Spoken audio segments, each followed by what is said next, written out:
తెలంగాణ సంస్కృతికి సారథి చైర్పర్సన్గా గద్దర్ కూతురు వెన్నెలక్క. తెలంగాణ సంస్కృతి సారథి చైర్పర్సన్గా గద్దర్ కూతురు డాక్టర్ గుమ్మడి వెన్నెల నియమిస్తూ ప్రభుత్వం శనివారం సాయంత్రం ఉత్తర్వులు జారీ చేసింది. ప్రభుత్వం చేపట్టే అభివృద్ధి సంక్షేమ పథకాలను విస్తృతంగా ప్రచారం చేసేందుకు డాక్టర్ వెన్నెలను ప్రభుత్వ ఆదేశాల మేరకు నియమిస్తున్నట్లు ప్రిన్సిపల్ సెక్రటరీ వెల్లడించారు. ప్రభుత్వ కార్యక్రమాలపై ప్రజలను చైతన్యవంతం చేయడంతో పాటు తెలంగాణ సాంస్కృతిక చెబుతూ ఔన్నత్యాన్ని ఇనుమడించే విధంగా కార్యక్రమాలు చేపట్టాలని సూచించారు. గతంలో తెలంగాణ సంస్కృతి సారథిగా రసమే బాలకృష్ణ పనిచేసిన నేపథ్యం కూడా ఉంది. ఇప్పుడైతే ఏదైతే గద్దరన్న కోరికను, గద్దరన్న ఆలోచన విధానాన్ని, గద్దరన్న సామాజిక కోణంలో అనేక అంశాలపైన సుదీర్ఘంగా మాట్లాడేటువంటి గొప్ప మేధావి.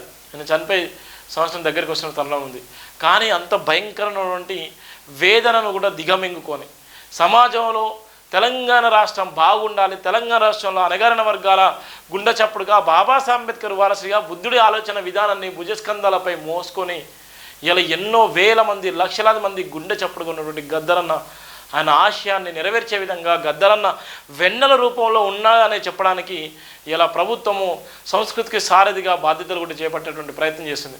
కానీ ఈ విషయంలో అనేక మంది కూడా గద్దరన్న మళ్ళీ బతికే ఉన్నాడు అనేటువంటి రూపంలో ఇలా వెన్నెలక్క కూడా ఉన్నటువంటి పరిస్థితి మనం చూస్తున్నాం. అది